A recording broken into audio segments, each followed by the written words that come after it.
আল্লাহর কোন গোলাম বিপদে যখন পড়ে যাবে, মুসিবতে যখন পড়ে যাবে, একটা কাঁটাও যদি শরীরের মধ্যে বিঁধে যায়, লোকটা উহ করে চিৎকার মেরে যখন উহ শব্দটা উচ্চারণ করে, আমার মালিকের কাছে এমন টান লেগে যায়, একদিকে বান্দা উহ শব্দটা উচ্চারণ করে, অন্যদিকে যিনি গুনাহ মাফ করে তার দরজা বুলন্দ বানায় দেন তিনি কে? এক ব্যক্তির সামনে 99টা খাতা থাকবে, সব তার গুনাহ দিয়ে ভরা। আল্লাহ পাক সেদিন বলবে, যত দূর পর্যন্ত চোখ যায় সব তো তোর গুনাহ দিয়ে ভরা। মাদ্দাল বাসর, দৃষ্টি থেমে যাবে, এত দূর বড় বড় গুনার খাতা হবে। সেই দিন লোকটাকে আল্লাহ বলবেন, আজকে কি তোর পালানোর কোনো জায়গা আছে? জবাব দিবে আল্লাহ, বাঁচার তো কোনো উপায় নেই, সব আমার গুনাহ। মাদ্দাল বাসর, দৃষ্টি যত দূর পর্যন্ত যায় সব আল্লাহ আমার গুনাহ দিয়ে ভরা। 99টা খাতা ভর্তি, সব আমার গুনাহ। আজকে তো আমার বাঁচার কোনো উপায় নেই। সেই মুহূর্তে আল্লাহ রাব্বুল আলামিন বিচলিত গোলামকে ডেকে বলবে, ওয়ালাকা শাইউন ইনদি, তোর জন্য আমার কাছে এমন একটা জিনিস আছে যেটা দিয়ে তোর মতো গুনাহগারকেও আমি আল্লাহ মাফ করে দিব। গোলাম এক নজরে তাকায় থাকবে, আমার মতো গুনাহগার, 99টা খাতা ভর্তি গুনাহ, আমার মতো গুনাহগার কেমন করে মাপ পাবে? আল্লাহ পাক একটা বেতাকা বের করবেন, আইডি কার্ড বের করবেন। লোকটা প্রশ্ন করবে, মা হাদিহিল বিতাকা মা হাদিহিস সিজিল্লাত, এত এত গুনার মাঝখানে সামান্য এই আইডি কার্ড দিয়ে কি হবে? আল্লাহ পাক বলবেন, গোলাম দুনিয়ার জীবনে স্বীকার করে নিয়েছিলি লা ইলাহা ইল্লাল্লাহু মুহাম্মাদুর রাসূলুল্লাহ। অন্যান্য সব নবীর উম্মতেরা স্বীকার করে নিয়েছিল লা ইলাহা ইল্লাল্লাহ। এই তাওহীদের ঘোষণার কারণে আল্লাহ পাক সেদিন আইডি কার্ড বের করবেন। আল্লাহ পাক ডেকে বলবেন, গোলাম এই সেই তাওহীদের আইডি কার্ড, এই কার্ড দিয়ে আমি আল্লাহ তোর গুনাহগুলো মাফ করে দিব। একদিকে গুনার পাল্লা গুলা রাখা হবে, অন্যদিকে আইডি কার্ডের পাল্লা রাখা হবে। যিনি গুনাহগুলা মাফ করে আইডি কার্ডের পাল্লা ভারী বানায় দিবেন তিনি কে? আল্লাহর চাইতে মায়া এই পৃথিবীতে কারো বেশি হতে পারে না। মায়াটাকে 100 ভাগ করে আল্লাহ রাব্বুল আলামিন 1 ভাগ দিয়েছেন দুনিয়াতে। 99 ভাগ ভালোবাসা আল্লাহ রাব্বুল আলামিন নিজের কাছে রেখে দিয়েছেন শুধু তার গোলামদেরকে ভালোবাসার জন্য। সুবহানাল্লাহ। তাহলে একটু চিন্তা করেন, আপনি আপনার নিজেরে ভালোবাসেন, এই ভালোবাসাটাও 1 ভাগ ভালোবাসা থেকে ভাগ হয়ে আপনার কাছে আসছে। মা আপনাকে ভালোবাসে, 1 ভাগ ভালোবাসা থেকে ভাগ হয়ে আসছে। বাপ আপনাকে ভালোবাসে, 1 ভাগ ভালোবাসা থেকে, এটা আল্লাহ রাব্বুল আলামিনের কাছ থেকে আসছে ভাগ হয়ে। সন্তান আপনাকে ভালোবাসে, ওই 1 ভাগ ভালোবাসা থেকে আসছে। শুধু তাই না, বুবা জীবজন্তু তেমন কিছু বলতে পারে না, এদের মধ্যেও দেখবেন সন্তান হওয়ার পরে গরু যখন তার বাচ্চাটাকে যখন দুনিয়াতে আসে, নিজের জিহ্বা দিয়ে তার শরীর, সন্তানের শরীরটা পরিষ্কার করে দেয় নিজের জিহ্বা দিয়ে। গায়ের মধ্যে যে ময়লাগুলো লেগে আছে, মা সেই ময়লাগুলো নিজের জিহ্বা দিয়ে পরিষ্কার করে দেয়। একটা বুবা জন্তু, তেমন কিছু বুঝে না। সব প্রাণের ভিতরে আল্লাহ তাআলা ভালোবাসা দিলেন, আর নিজের কাছে 99 গুণ ভালোবাসা রেখে দিলেন। এজন্য যখনই ক্ষমা চেয়ে তাওবা করবেন, যিনি সবচাইতে বেশি খুশি হয়ে যান তিনি কে? দুনিয়ার জীবনে 5টা এমন আলামত আছে, যেই আলামত আপনাকে প্রতিনিয়ত বুঝাইয়া দিবে আল্লাহ তাআলা আপনারে কি পরিমাণ ভালোবাসে, ভালোবাসাটা এখনো কত বেশি জোরদার। 5টা আলামতের মধ্য দিয়ে আপনি বুঝবেন। 1 নম্বর আলামত, আল্লাহ পাক যখন ভালোবেসে ফেলে, আপনি যখন আল্লাহর জন্য হয়ে যান, আল্লাহ পাক জিবরিলকে ডেকে বলেন, ইন্নী উহিব্বু ফুলানান ফাহিব্বুহু, ও জিবরিল, আমি আমার অমুক গোলামকে ভালোবেসে ফেলেছি, তুমিও ভালোবেসে ফেলো। জিবরিল আলাইহিস সালাম গোলামকে যখন মহব্বত করে ফেলে, আসমানের ভিতরে ঘোষণা হয়ে যায়, এই লোকটাকে আল্লাহ রাব্বুল আলামিন ভালোবেসে ফেলেছে। জিবরিল আলাইহিস সালাম ভালোবেসে ফেলেছে, আসমানে ঘোষণা হয়ে যায়, জমিনের ভিতরে ঘোষণা হয়ে যায়, মানুষের কানে কানে যিনি পৌঁছায়া দেন তিনি কে? এই যে আলেমদের প্রতি আপনাদের নিরেট মহব্বত, অনেক আলেমদেরকে আপনারা দিল থেকে ভালোবাসেন, কত রকমের কত কটূক্তির পরেও, মৌলবাদ, জঙ্গিবাদ, নানা রকমের অপবাদ দেওয়ার পরেও এক তিল পরিমাণ আলেমদের মহব্বত মানুষের হৃদয় থেকে সরানো যায় না। এর অনন্য কারণ যে ভালোবাসা আরশে আজিম থেকে আসে, টেনে হিচড়ে দুনিয়ার শক্তি দিয়ে সেটা কমানো যায় না। এই ভালোবাসা আল্লাহর তরফ থেকে আসে। এই জন্য আপনি এটা ফিল করবেন, যেটা আল্লাহর তরফ থেকে যে ভালোবাসা আসে, এটা দুনিয়ার কোনো শক্তি দিয়ে, দুনিয়ার কোনো আইন আদালত দিয়ে, দুনিয়ার কোনো হুকুম দিয়ে এই ভালোবাসা সরানো যায় না। কারণ ভালোবাসাটা দিয়েছেন আল্লাহ তাআলা নিজে। জিবরিল আলাইহিস সালাম ভালোবাসে। নবী করিম সাল্লাল্লাহু আলাইহি সাল্লামে হাদিস যখন বলছেন, সাহাবায়ে কেরাম অভিভূত হয়ে গেছে। আল্লাহর ভালোবাসা টের পাওয়ার অনন্য মাধ্যম, মানুষ যখন আপনাকে ভালোবাসবে, আপনি বুঝে নেবেন যিনি আপনাকে ভালোবেসে ফেলছেন তিনি কে?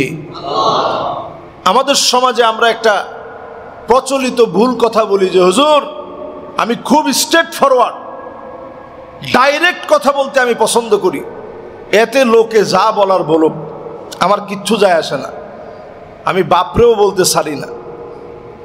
এ মহা একটা অন্যায় কথা। এটি আমরা নিজেরা মনে করি স্ট্রেট ফরওয়ার্ড হওয়া সবচেয়ে নীতিবান আদর্শবান মানুষের কথা, অথচ আল্লাহ রাব্বুল আলামিন নিষেধ করেছেন সামনাসামনি মানুষকে অপমান করা যাবে না, পিছনেও গীবত করা যাবে না, আদর করে নসিহত করে বলা লাগবে। হতে পারে আপনার নসিহত ভালোবাসার কারণে যিনি এই লোকটাকে বদলায় দিয়ে কবুল করে নেবেন তিনি কে? এজন্য 1 নম্বরে মানুষের ভালোবাসা অর্জন করেন। অনেকের ঘরের ভিতরে সব জায়গায় ব্যবহার ভালো, ঘরের ভিতরে ঢুকলে তখন আর ব্যবহার ঠিক থাকে না, বাইরের সব রাগগুলো ঘরের ভিতরে এসে সব রাগগুলো ঝাড়ে ঘরের ভিতরে।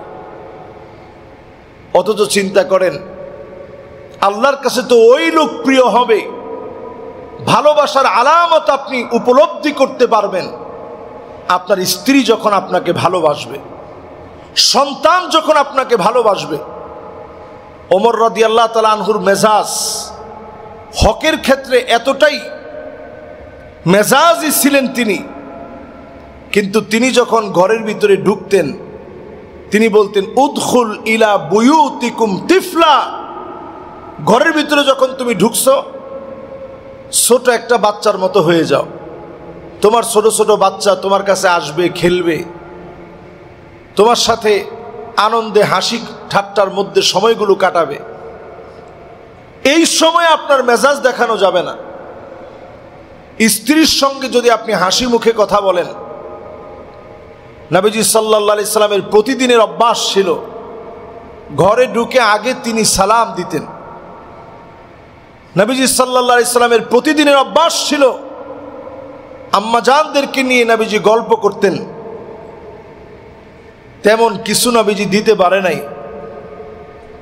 খুব বেশি খাওয়াইতে পারে নাই। প্রায় দিনের গল্প তো ছিল এমন, সকালবেলায় ফজরের নামাজ পড়ে নবীজি ঘরে আসতেন, এসে জিজ্ঞাসা করতেন কিছু কি আছে? আম্মা জানেরা বলতো নবী কিছুই নাই। আল্লাহ নবী বলতেন যাও তাহলে রোজা রেখে ফেললাম। না খেয়ে এক ঢোক পানি নবীজি খেতে পারে নাই। মনের ভিতরে কোনো দুঃখ ছিল না। আল্লাহ নবী রোজা রেখে ফেলতেন, সবর করতেন আল্লাহর সামনে। একবারের জন্য আল্লাহকে বলেন নাই আল্লাহ তাআলা এত কষ্ট কেন আপনি আমারে দিলেন? শুধু যদি মনের ভিতরে আসতো উহুদ পাহাড়টা কেন শূন্য হয়ে যায় না? শুধু মনের ভিতরে আসতে দেরি হতো, মুখে বলা লাগতো না লাসারাল উহুদু যাহাবা, গোটা উহুদ পাহাড়টা স্বর্ণ বানায়া নবীজিকে মুহূর্তের ভিতরে যিনি হাদিয়া দিয়ে দিতেন তিনি কে? মুখে বলা লাগতো না, শুধু যদি অন্তরে আসতো যে আল্লাহ আপনি আমারে খানার কষ্ট দিছেন, আল্লাহ আপনি আমারে উহুদ পাহাড়টা স্বর্ণ বানায় দেন, শুধু যদি মনের ভিতরে আসতো, মুখে বলা লাগতো না। উহুদ পাহাড়টা স্বর্ণ হয়ে নবীজির ডান আর বাম দিক দিয়ে চলা শুরু করে দিত। একটা বারের জন্য নবীজি আল্লাহর কাছে বলেন আল্লাহ উহুদ পাহাড়টা স্বর্ণ বানায় আমার দিয়ে দেন। নবীজি আল্লাহর কাছে এটা চায় নাই। নবীজি আল্লাহর কাছে আমার আপনার জন্য ভালোবেসে উম্মতের মুক্তি চেয়েছেন। আল্লাহ পাক আয়াত নাজিল করেছেন وَلَسَوْفَ يُعْطِيكَ رَبُّكَ فَتَرْضَى, নবী অচিরেই আমি আল্লাহ রাব্বুল আলামিন আপনার হৃদয় ঠান্ডা বানায় দিব। নবীজি সাহাবীদেরকে ডাকলেন, ও সাহাবীরা শোনো, তোমরা কি জানো কবে কোথায় কিভাবে আমার হৃদয় ঠান্ডা হবে? সাহাবায়ে কেরাম বললেন ওগো নবী আমরা তো জানি না, আপনি বলেন। আল্লাহু ওয়া রাসূলুহু আলাম, আল্লাহ আল্লাহর রাসূলই সবচেয়ে বেশি জানেন। আল্লাহ নবী বললেন সাহাবীরা শোনো, ওয়ালা আরদা ওয়া ওয়াহিদুম মিন উম্মতি ফিন্নার, আমার একজন গুনাহগার উম্মত যদি জাহান্নামের আগুনে জ্বলে, কশিন কালে আমি নবীর কলিজা ঠান্ডা হবে না যতক্ষণ না আমার ওই গুনাহগার উম্মতটাও জান্নাতি না হয়ে যাবে। যতক্ষণ আমার ওই উম্মত জান্নাতি না হবে আমি নবীর কলিজা ঠান্ডা হবে না। ওই উম্মত জান্নাতি হলে আমি নবীর কলিজা ঠান্ডা হবে। আল্লাহু আকবার। কি পরিমাণ মহাব্বত নবীজির হৃদয়ে আপনার আমার জন্য। আল্লাহর এই ভালোবাসা টের পাওয়া যায় আপনি যত বেশি আল্লাহর কাছে আপন হবেন তত বেশি জিবরিল আলাইহিস সালাতু ওয়াস সালাম আপনার নামটা প্রচার করবে। জিবরিল আলাইহিস সালাম যখন প্রচার করবে আসমান আর জমিনের ভিতরে সব জায়গায় আপনার নাম প্রচার হবে। যে যত আল্লাহর কাছে প্রিয় তার নামটা আল্লাহ তত ফলাও করে প্রচার করেন। এজন্য আমরা মানুষের কাছে প্রিয় হওয়ার চেষ্টা করি, কাউকে কষ্ট না দিই। যদি কেউ কষ্ট পেয়ে যায় তার হাত ধরে বলি ভাই আপনারে কষ্ট দিয়ে ফেলছি, আপনার কাছে মাফ চাই। যাকে কষ্ট দিয়েছি তার কাছে পারলে আমরা ক্ষমা চেয়ে নিই। 2 নাম্বার আলামত আল্লাহ আপনাকে মহাব্বত করে ভালোবাসে, এই ভালোবাসাটা ফিল করবেন কেমনে?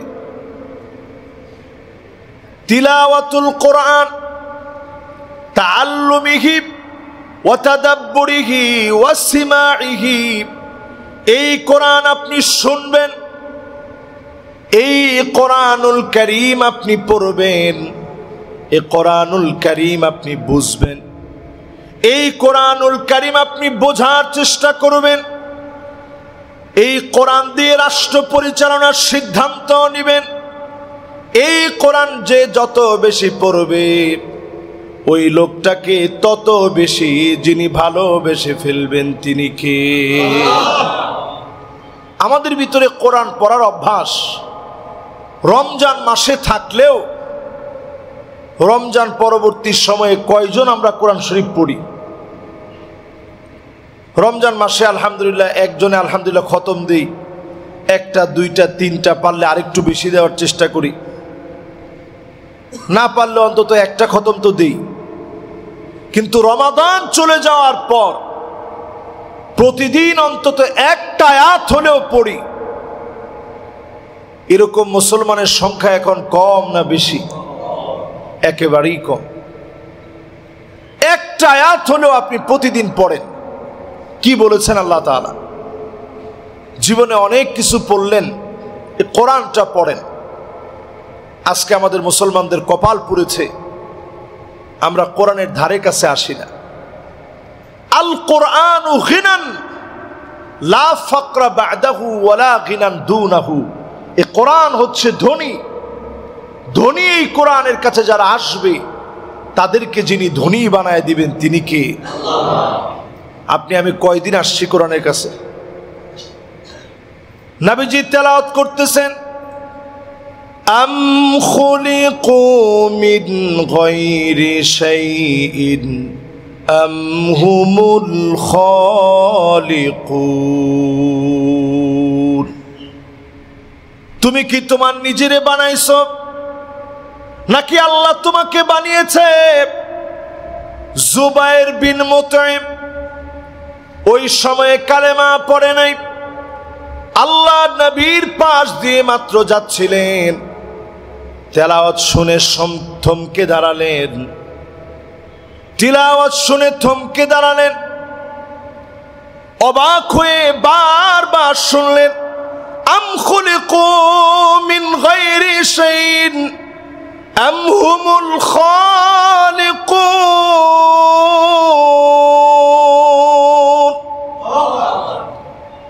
থমকে দাঁড়িয়ে গেলেন। নবীজি আয়াতটা রিপিট করলেন কয়েকবার, তুমি কি তোমার নিজেরে বানাইছো না আল্লাহ তোমারে বানাইছে? যখনই জুবাইর বিন মুতঈম আয়াতটা কয়েকবার রিপিট শুনলেন, তিনি উপলব্ধি করলেন, কাদা কালবি ইয়াতিরু লিল ইসলাম, আমার কাছে মনে হচ্ছে ইসলাম নামক মহা সমুদ্রের ভিতরে আমি হাবুডুবু খাচ্ছি। আমি সাথে সাথে বললাম, নবী আর দেরি করতে চাই না, এখনই কালেমা পড়ায় মুসলমান বানায় দেন। সুবহানাল্লাহ। একটা আয়াত মানুষের জীবন পরিবর্তন করে দিতে পারে। সেই কোরআন আমি আপনি কতটুকুন পড়ি? একটু চেষ্টা করলে, সময় দিলে, প্রতিদিন অন্তত ফজরের নামাজটা পড়ে একটু বসেন, মুরাকাবা করেন। এই যে বসে বসে চোখটা বন্ধ করে বসে আছেন, এটাই তো আল্লাহর সাথে একটা সম্পর্ক গড়া। ভালোবাসার এই সম্পর্কের সময় একটু কোরআন তেলাওয়াত করার চেষ্টা করেন। আল্লাহ তাআলা শুনতেছে, জবাব দিচ্ছে। আল্লাহর কালাম আপনি পড়ছেন, এই মহব্বত যার ভিতরে যত বেশি উপলব্ধি হবে আপনি বুঝে নেবেন যিনি ভালোবেসে ফেলেছেন তিনি কে। ভালোবাসার এক নাম্বার আলামত, আল্লাহ যারে ভালোবাসে আসমান আর জমিনের ভিতরে আল্লাহ ঘোষণা করে দেওয়ার কারণে লোকেরা তারে ভালোবাসে। দুই নাম্বার আল্লাহর ভালোবাসা বোঝার আলামত, যে যত বেশি মন লাগায়া শান্তি মতে কোরআন পড়ে আপনি বুঝে নেবেন তত বেশি আল্লাহ তাআলা আপনাকে ভালোবাসতেছে। তিন নম্বরে আল্লাহ রাব্বুল আলামিন কি পরিমাণ মহব্বত করেন ভালোবাসা বোঝার জন্যে আপনি দেখবেন নবীজির সুন্নাত যত বেশি পরিমাণ আপনি মানবেন, আপনি বুঝে নেবেন যিনি আপনাকে ভালোবেসে ফেলেছে তিনি কে। নবীজির কাজগুলো কিভাবে তিনি করতেন, নবীজি কিভাবে খেতেন, কিভাবে বসতেন, কিভাবে কথা বলতেন, নবীজির আখলাক কেমন ছিল, খুব কাছ থেকে আপনি উপলব্ধি করার চেষ্টা করেন। এখন নবীজির জীবনের উপরে অনেক বইপত্র পাওয়া যায়, বাংলায়ও আছে, ইংরেজিতে আছে, পড়ার চেষ্টা করি। দু একটা করে সুন্নাহ প্রতিদিন অন্তত আমল করি। নবীজি কোন কাজটা কিভাবে করতেন। ছোট বাচ্চাদেরকে দেখলে আমরা অনেক সময় সালামের প্রত্যাশা করি যে ছোটরা আমারে সালাম দিবে, এবং আমরা এইটাকেই নিয়ম বলে মনে করি। অথচ আপনি নিজে আগে সালাম দেন, আপনি নিজে আগে ভালোবেসে সালাম দেন ছোট বাচ্চাকে, তাহলে সে অচিরেই সালাম শিখবে, সামনে সে সালাম দিবে। আমরা এটারে উল্টায় ফেলছি, আমরা ছোট বাচ্চাদের সালামের অপেক্ষায় থাকি। আর ছোটরাও চিন্তা করছে উনিও সালাম দেয় না, আমি সালাম দিব কেন। ছোটরাও সালাম দিবে, মুরব্বীরা সালাম শিখাবে যে বাবা এইভাবে সালাম দিতে হয়। নবীজি সাল্লাল্লাহু আলাইহি সাল্লাম, আনাস রাদিয়াল্লাহু তাআলা আনহু ছোট মানুষ ছিলেন, নবীজির খাদেম ছিলেন। নবীজি আগ বাড়িয়ে হযরত আনাসকে নবীজি সালাম দিতেন, সুবহানাল্লাহ বিহামদিহি। শুধু তাই না, যায়েদ বিন হারেসা মুতা প্রান্তে জিহাদের জন্য চলে যাবেন, বারবার নবীজির দিকে ফিরে ফিরে তাকান। হযরতে যায়েদ বিন হারেসা বারবার দেখেন আর চিন্তা করেন, আজকের পরে তো জীবনে আর কোনোদিন মনে হয় দেখা হবে না,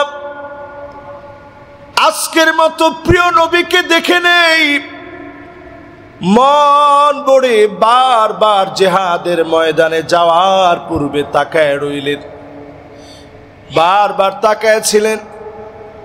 আল্লাহর নবী যায়েদ বিন হারেসা নবীজির ঘরে বড় হওয়া পালক পুত্র, এত বেশি আদর করেছেন, নবীজির জন্য বারবার তাকায় ছিলেন। এই মহব্বত গুলা যদি আমরা সুন্নাহ থেকে নেই, যদি বড়দেরকে ছোটরা সম্মান করে, বড়রা যদি স্নেহ করে, আল্লাহর নবীর সুন্নাহ উজ্জীবিত হবে। আপনি বুঝে নেবেন যিনি আপনাকে ভালোবেসে ফেলেছেন তিনি কে। 3 নাম্বার এটি। 1 নাম্বার হচ্ছে আল্লাহ আপনাকে ভালোবাসেন, বুঝবেন কেমনে? মানুষ যখন আপনাকে ভালোবাসবে আপনি বুঝবেন আল্লাহ তাআলা আপনাকে ভালোবাসতেছে। 2 নাম্বার, কোরআন তেলাওয়াত যে যত বেশি করবে আপনি বুঝবেন আল্লাহ আপনাকে ভালোবাসে বিধায় এ কোরআন আপনি পড়তে পারছেন। 3 নম্বরে যে যত বেশি সুন্নাহ মানবে আপনি বুঝে নেবেন এই সুন্নাহ যে কেউ মানতে পারে না। সুন্নাহ যে যত বেশি ফলো করবে আপনি বুঝবেন যিনি আপনাকে ভালোবেসে ফেলেছেন তিনি কে। এজন্য আমরা সব কাজে রাসূল করিম সাল্লাল্লাহু আলাইহি ওয়াসাল্লাম কিভাবে করতেন এটা আগে একটু চিন্তা করি, এরপরে কাজটা করি। প্রতিদিন অন্তত 1-2টা সুন্নাহ শেখার চেষ্টা করি। আমরা অনেক সময় চা খাওয়ার সময় কোন হাতে খাই? বাম হাতে, এবং এটাকে ফ্যাশন মনে করি এটা আমার ফ্যাশন, আমি বিশাল একজন ব্যক্তি, আমি বাম হাতে না খাইলে খাবে কে? সবাই তো বাম হাতে খেতে পারবে না, যেই তো আমার বাম হাতে খাইতে হবে, খাওয়ার সময় খেয়াল করবেন এটা আমার রাসূলের সুন্নাহ মোতাবেক খাওয়া হয় নাই, এটা এমন একটা খাওয়া হয়েছে যেটা ইহুদিদের স্টাইলে খাওয়া হলো, খ্রিস্টানদের স্টাইলে খাওয়া হলো। এজন্য বাম হাতে না ডান হাতে? পানি যখন আমরা খাবো দাঁড়িয়ে না বসে? যে কোনো খাবার আমাদের সমাজের ভিতরে এখন তো নিয়ম হয়ে গেছে, মানুষ হাঁটতেছে আর খাচ্ছে, হাঁটতেছে আর খাচ্ছে। এক জায়গায় বসে আপনি খাবারটা খান, বসে খাবার খান। খাবার খাওয়ার শুরুতে শুধু বিসমিল্লাহ বলেন। কি বলবেন? খাবার খাওয়ার পরে যাদের মুখস্থ স্মরণ শক্তি ভালো, অথবা যারা ইউটিউবে ফলো করেন, এই আলোচনাগুলো যেহেতু মিডিয়াতে যায়, যদি আপনাদের সুযোগ হয় অথবা আপনারা গুগলে সার্চ করলেও পাবেন, খাবারের পরে আপনারা ছোট্ট একটা দোয়া পড়তে পারেন। আলহামদুলিল্লাহিল্লাযী আত'আমানি হাযা আত-তা'আম ওয়া রাযাকানিহি মিন গায়রি হাওলিন মিন্নি ওয়ালা কুওয়াহ। দোয়াটা যদি একটু বড় হয়ে গেছে, আপনার কাছে কঠিন মনে হচ্ছে, বাংলায়ও বলতে পারেন, আল্লাহ তো সব দিতে পারেন। কি অর্থ তার? আয় আল্লাহ, আপনি আমারে তৌফিক দিছেন, প্রশংসা তো কেবল আপনার। আমি আমার ক্ষমতার বলে খেতে পারি নাই, টাকা আছে বলেই, কিনে এনেছি বলেই, রান্না করেছি বলেই আমি খেতে পারি নাই। আল্লাহ, আপনি আমারে খাইয়েছেন। আল্লাহ এত খুশি হয়ে যায়, ফেরেশতাদেরকে ডেকে বলে, এত কষ্ট করে রান্না বান্না করে কষ্ট করে সে খেলো, খাওয়ার পরে বলছে আমি আল্লাহ খাওয়াইছি, যাও তোমরা সাক্ষী থাকো, আমি আমার গোলামরে মাফ করে দিলাম। সুবহানাল্লাহ। ছোট্ট এই দোয়াটা পড়েও নিজেদের গুনাহগুলো আমরা মাফ করিয়ে নিতে পারি, শুধু সুন্নাহ মানলে। জীবনে শুধু সুন্নাহ মানেন, আপনার জীবন সুন্দর হয়ে যাবে। আজকের মেডিকেল সায়েন্স বলছে তাড়াতাড়ি ঘুমাতে যাওয়া, অথচ নবীজি বলে গেছেন 1450 বছর আগে। নবীজি সাল্লাল্লাহু আলাইহি সাল্লাম ঠিক যে নিয়ম মেনে খেতেন, এই খাওয়া এখন সায়েন্টিফিক ভাবে প্রমাণিত। একবারে এক খানা আছে বিধায় পেট পুরে আপনি অনেক বেশি খাবেন, সে সুযোগ ইসলামে নাই। নবীজি বলছেন, ইন্না আকসারান নাসি শাবআন ফিদ দুনিয়া আকসারুহুম জাওআন ফি ইয়াউমিল আখিরাহ। দুনিয়ার জীবনে যারা সবচেয়ে বেশি খায়, আখিরাতে তারা সবচেয়ে বেশি অভুক্ত থাকবে। এই জন্য দুনিয়ার জীবনে খুব বেশি খাওয়ার সুযোগ নেই, আর বেশি আপনি খাইতে পারবেনও না। বেশি খাচ্ছেন, কিছুদিন পরেই ব্রেক করতে হবে। এজন্য দুনিয়ার জীবনে সুন্নাহ মেনে, আজকের মেডিকেল সায়েন্স অবাক যে নবীজি তালবিনা খেতেন। গম দিয়ে নবীজি সাল্লাল্লাহু আলাইহি সাল্লাম গমের সাথে একটুখানি বাদাম মিশ্রিত করে, এরপরে এটাকে পিষে সেটার মধ্যে নবীজি সাল্লাল্লাহু আলাইহি সাল্লাম একটু দুধ দিয়ে, সেটার ভিতরে নবীজি সাল্লাল্লাহু আলাইহি সাল্লাম একটু আগুনের ভিতরে নাড়াচাড়া দিয়ে দুধ, গম, খেজুর, বাদাম এটা দিয়ে মিশ্রণ তৈরি করে নবীজি খেতেন। পছন্দের খাদ্য তালিকার মধ্যে তালবিনা ছিল অন্যতম। বর্তমান অনেক মানুষ, আধুনিক অনেক মানুষ, চিকিৎসা বিজ্ঞান এই খানার প্রশংসা করে যে এই খানা ডায়াবেটিস হলেও এই খানা আপনি খেতে পারবেন। এটার যে মিষ্টি, খেজুরটা সামান্য হওয়াতে তেমন কোনো মিষ্টি হয় না। এটা আপনার দুশ্চিন্তা, পেরেশানি, হীনমন্যতা অনেকাংশে কমিয়ে তুলবে। নবীজি এই খানাটা খেতেন তালবিনা। সারিদ নামে একটা খানা খেতেন নবীজি। এটা বাংলাদেশে খাওয়ার তো আমাদের সুযোগ হয় না। আমি যখন আল আজহার বিশ্ববিদ্যালয়ে পড়তাম, 2 ঈদের সময় এই সারিদ নামক খানাটা দিত। আমি একটু বেশি করে নিয়ে আসতাম, ফ্রিজে রেখে দিতাম, অল্প অল্প করে আমি খেতাম, আর মনে করতাম যে আমার রসুল এই খানাটা খেতেন। এবং যখনই খেতাম আমার ভিতরে ফিল হতো আমার নবীর একটা সুন্নতি খানা, এই খানাটা আমি খেতে পারতেছি। এজন্য খানা খাওয়ার সময় যদি একটা লোকমা পড়ে যায়, এই লোকমাটা নষ্ট করেন না। অথচ আজকের আপনি আরব দেশের দিকে তাকান, বিশাল আস্ত একটা উট নিয়ে বসছে, বসার পরে সেখান থেকে অল্প একটু খেলো, বাকিটা ফেলে দিল। অথচ এই ক্ষুধার যন্ত্রণায় কত কষ্ট সাহাবায়ে কেরাম করেছেন। এজন্য বেশি খাওয়ার কোনো সুযোগ নেই, সুন্নাহ মেনে খেতে হবে। 3 নম্বরের পর 4 নম্বরে আল ইবতিলা। যখনই আপনাকে আল্লাহ ভালোবাসবে, আল্লাহ পরীক্ষার ভিতরে মাঝে মাঝে রাখবে। আল্লাহর কাছে আমরা দুর্বল ঈমান নিয়ে বলি, আল্লাহ পরীক্ষা নিলে তো টিকতে পারবো না।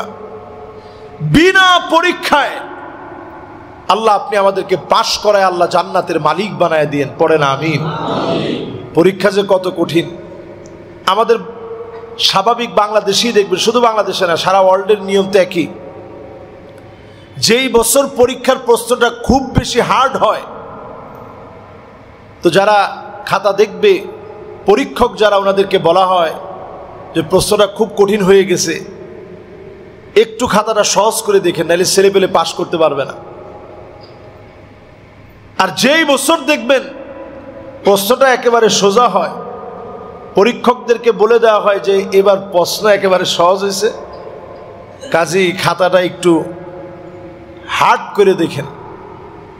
এজন্য যার জীবনের পরীক্ষা যত বেশি, আপনি এটা বুঝবেন যিনি আপনাকে অবশ্যই কবুল করে সহজ করে দিবেন তিনি কে? মা ইউসিবুল মুসলিমা মিন নাসাবিন ওয়ালা ওয়াসাবিন ওয়ালা হাম্মিন ওয়ালা হুজনিন ওয়ালা গাম্মিন হাত্তা শাওকাতি ইউশাকুহা ইল্লা কাফফারাল্লাহু বিহা মিন খতায়া। আল্লাহর কোন গোলাম বিপদে যখন পড়ে যাবে, মুসিবতে যখন পড়ে যাবে, একটা কাঁটাও যদি শরীরের মধ্যে বিঁধে যায়, লোকটা উহ করে চিৎকার মেরে যখন উহ শব্দটা উচ্চারণ করে, আমার মালিকের কাছে এমন টান লেগে যায়, একদিকে বান্দা উহ শব্দটা উচ্চারণ করে, অন্যদিকে যিনি গুনাহ মাফ করে তার দরজা বুলন্দ বানায় দেন তিনি কে? জীবনে যত পরীক্ষায় পড়বেন, পরীক্ষার মধ্যে পড়ে সবর করবেন, সবর। গুগলের একটা রেজাল্ট দেখে আমি অবাক হয়ে গেছি, ৬৯% মানুষ কোরআনুল কারীমের বিভিন্ন বিষয় সার্চ দিতে গিয়ে শুধু সবর নিয়ে সার্চ দিয়েছেন। ৬৯% মানুষ ইসলাম জানতে গিয়ে সবর নিয়ে সার্চ দিয়েছেন ৬৯% লোক। এটা গুগলের একটা জরিপ। তা আপনি একটু চিন্তা করেন কি পরিমাণ মানুষ আমরা দুঃখ, দুর্দশা, হতাশা, পেরেশানি এগুলোর ভিতরে আমরা আছি। এই হতাশা পেরেশানির ভিতরে পড়ে আপনি যদি সবর করতে পারেন, এই সবর আপনাকে প্রমাণ করে দিবে আল্লাহ পাক আপনাকে ভালোবাসে। আল্লাহু আকবার। ইন্নাল্লাহা মা'আস সাবিরিন। ৫ নম্বরে যারা যারা আজকে আমরা শুনলাম এই ৫ পর্যন্ত, ৫ম নম্বরে আল্লাহ আপনাকে ভালোবাসেন এটা বুঝবেন কেমনে?